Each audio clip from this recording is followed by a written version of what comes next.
Hey everybody, this is Tracy Panase, and I would like to thank you for signing up to help at the upcoming sale in Oaks.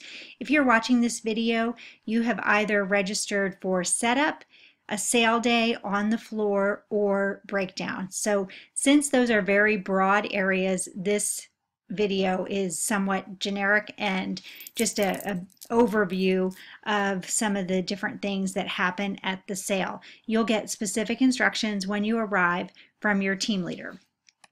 Just in general though, some reminders to those of you who have done this before or some new information for our newbies. We ask that you arrive 15 minutes before your shift. You will check in and check out at the team member table. If you are working one of the two Mondays of the sale, so either setup or breakdown Mondays, chances are likely that the team member table is not there anymore or it hasn't been set up yet. So I have a master list. Be sure to check in with me and I'll check you in and out so that you do receive your credit. You'll get a name badge as well as an apron. You want to make sure you're also wearing comfortable shoes. It's a good idea to leave any valuables at home or locked safely in your car. We do have a small office where you can get water. You may also leave your coat in there and anything else that you might need, like snacks or whatever it is that you think you need. So let's talk about something that is universal for all of those areas, setup, breakdown, or sales floor day. That is the floor plan. So for the spring sale, we are back in Hall C, and Hall C is the smaller of the two halls that we occupy for the JBF sales. It's basically a similar format to the fall. You can see along this wall there are grids. Those are our shelving units, and then the center section is made up of tables. Over here, getting closer to the other wall, our boys and girls accessories, and then our clothing racks are on the far right. So boys clothing, maternity in the middle, and girls clothing.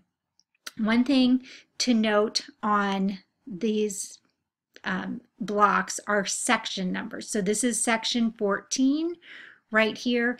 There's 1 through 28 sections, and I'm going to show you how that's going to work in just a moment. But just in general, the flow of this floor plan is the checkout line will go all the way along this back wall. It'll, snake around here. The registers in the hold area is up in the front. During drop-off, we will have shoe inspection in this area, and then the entrance and exit is right here. So for those section numbers, this is something that we keep trying, and I'm determined to make it work. It's going to look like this. So each table, grid, or even the clothing racks will have a large number. Again, numbers 1 through 28, and those will be on the tables.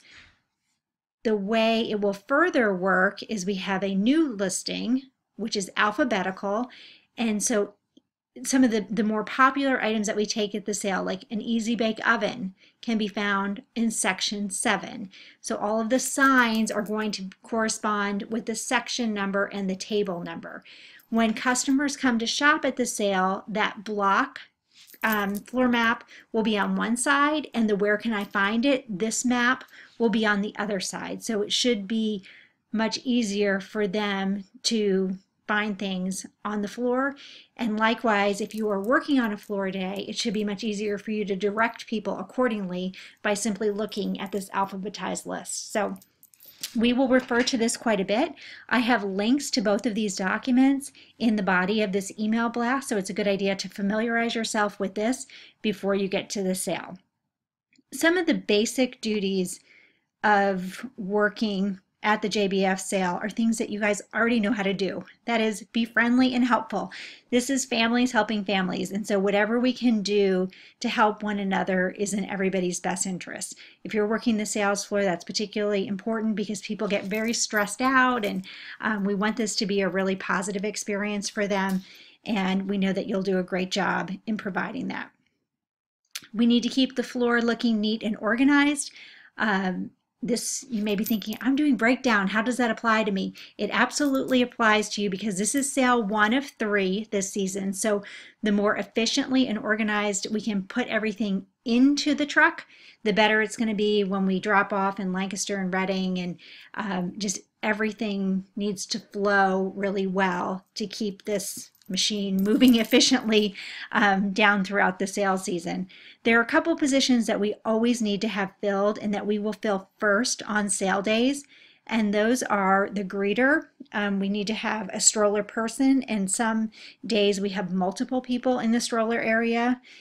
Same thing with large items. As the week goes on, we have less and less strollers and large items, so we kind of start to shift people to other areas, and the hold area. If you have a particular limitation, like you need to be seated during parts of your shift, or you're really passionate about working in the hold area, please be sure to tell your team leader that, and they will help to direct you accordingly. Once you check in, the team member coordinator who sits at the front desk, her name is Kim, will tell you who your team leader is, and you will go to that person, and then she will tell you where you're needed most. One final thing just to be aware of is we do have little sale info cards that we will give you, which have all the information about what's happening at the sale. So if someone says to you, I'm an 8-hour volunteer, what time can I shop on Wednesday? You can say, oh, well, 8-hour volunteers, they shop at 10 a.m. Or what time is the half price sale? Well, that's on Sunday from 8 to 3. So pick up one of these little cards, tuck it in your apron, and that way you'll have information if needed. And then finally, if you are working on the breakdown shift, particularly the 3 to 9 shift on Sunday, if the items are done being sorted, then you may take your items home on Sunday.